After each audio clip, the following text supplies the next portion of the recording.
Okay, so this is start this video of my canoe build I'm building for my wife.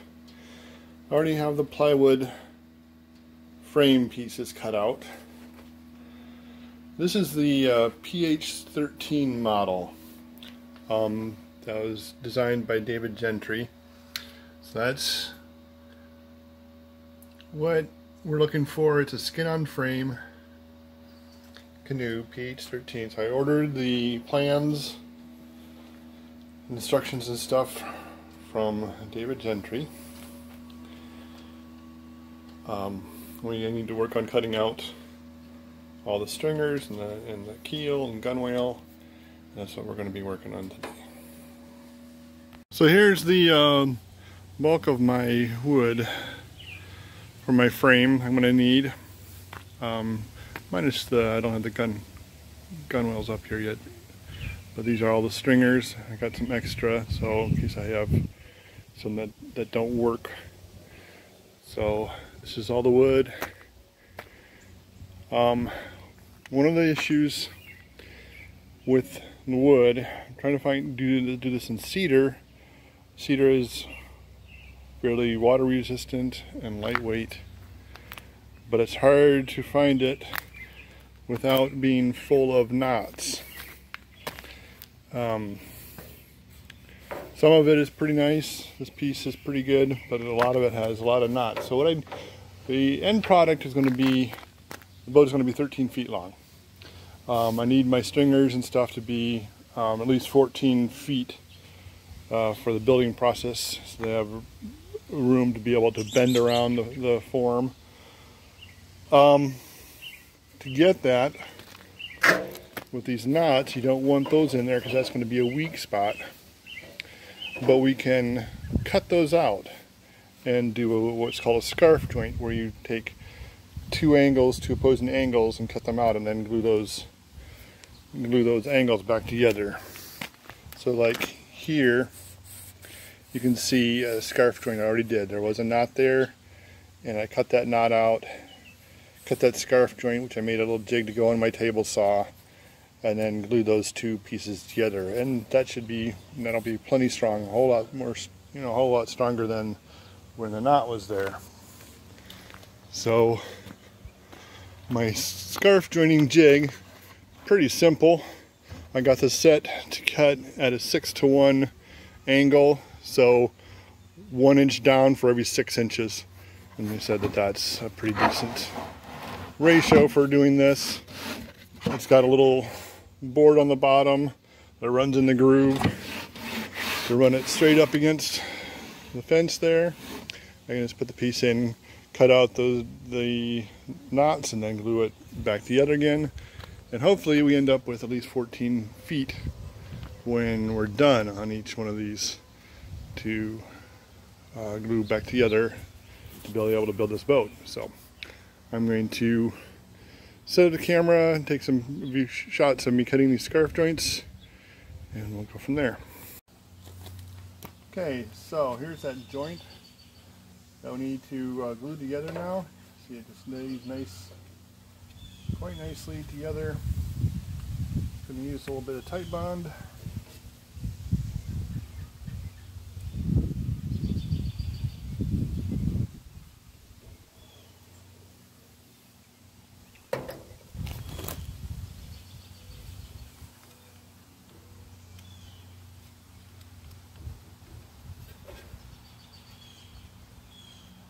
Line up those edges.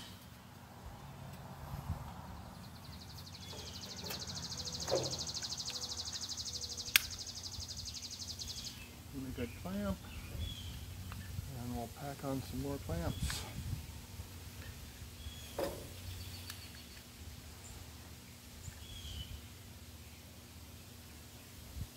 In the end there, put one of these clamps on just to bring those ends together really nice and tight. Squeeze out, that's good.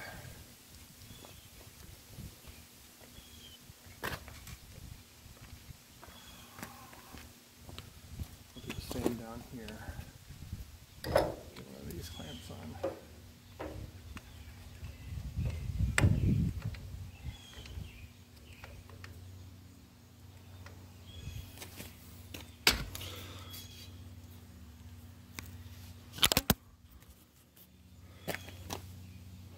There we go. And the finished joint. Wait for the glue to dry, and then we'll be good. I'm going to show you a little bit of what I'm looking for in the wood. See, like this here, with that wood grain, like that. You don't. That's called, run out when it goes off the wood. Like that. We don't want that in there either. We want as straight a grain as possible. So we'll probably cut this section out too and scarf that. That's a little enough. I'll probably leave it. This one I'll probably cut out too because I got that grain run out. And then in the end we probably won't even need that length, so we'll be good. So we'll have the 1, 2, 3 scarves in this one piece, and we should still have over our 14-foot length, so it should be good. Here we are with the build today. Got the 2x4 stitched across the sawhorses is called the strong back, and attached there's some brackets that are attached to the strong back that you can mount frame on while you build. So I got the keel in place, screwed and glued. This is the stern. Use a thickened epoxy to glue, with the countersunk screws going up from the bottom.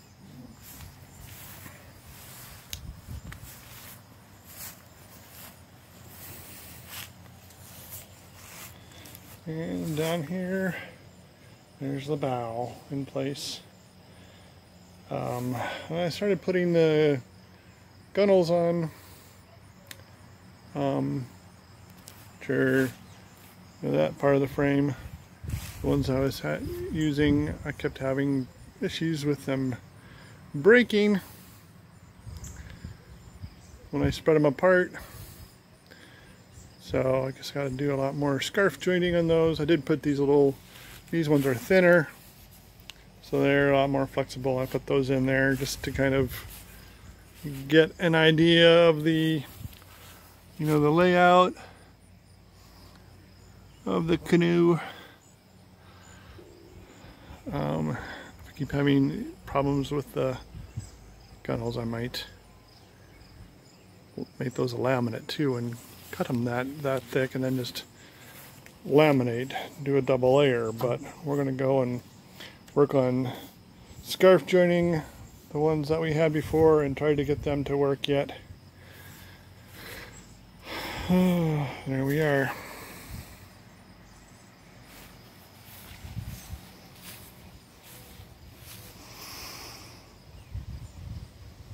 That's kind of what it's going to look like.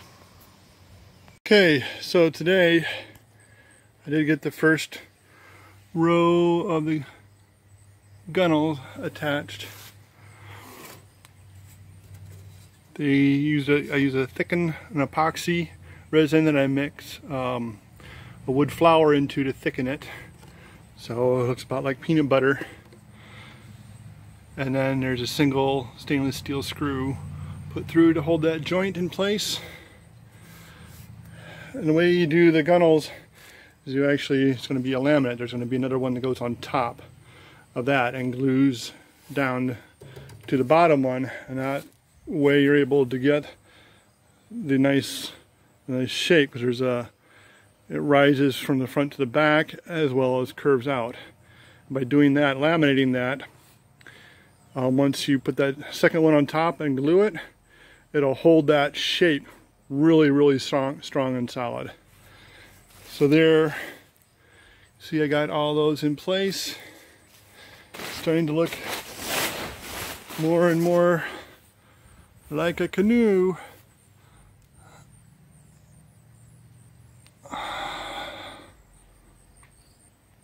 Thing I also want to show you is that this is the front, the bow, and the bow that comes up off the strong back, and it's supposed to be like that. It's supposed to have a little rise in front, so that's supposed to help with issues with wind and stuff, to have the front up a little bit. So that's intentional. Okay, so today I'm working on the gunwales again. This time I've got the second row up to laminate the top and bottom. Gives it structural stability, strength. And by doing this while you have it in the shape that you want, then it'll hold that shape instead of trying to spring back to the original shape of the wood that the wood was in. So I got them all glued and screwed, glued in between, glue on the joints. On one side all clamped, wait for that to dry, and then I can do the other side. Okay, well, I haven't taken a video for a while, but here I've done the varnish from the back side, from the bottom. Still need to flip it over and do the varnish on the inside. But I'm working on cutting the seat floor slots. And first ones I did over here, I did kind of how they show in the plans, just drilling holes on the end and then taking a hand saw, and just cutting that out and then going in there with a rasp. And that worked. I wasn't extremely happy with it. Kind of some of the plywood broke out on the sides here, and it's just not very clean. So as I want to do when I don't like the way something is coming out, is I try to figure out a better way to do it. First of all, if I was to do this over again, I would probably plan out my seat slots before building it, and actually cut the slots before it's put together, or I can have this laying flat on a work table and go in there and cut these instead of having to work around the frame. But so that's not how the instructions say to do it. And then these side slots, what I did is I got my little Dremel with a little router attachment and a little router blade, clamped in a guide, plotted out my slots, and now I'm using my little router to route those slots out, which makes it much neater, much nicer.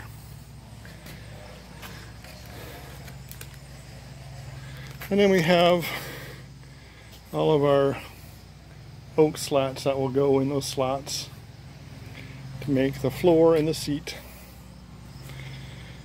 And we need to put the final coat of varnish on everything, and then we'll be ready to put the skin on. Can't wait. Woohoo! You videoing? Yeah. Here we go. Frame all done. Nice and lightweight. Just like we like it. Good job, Dad.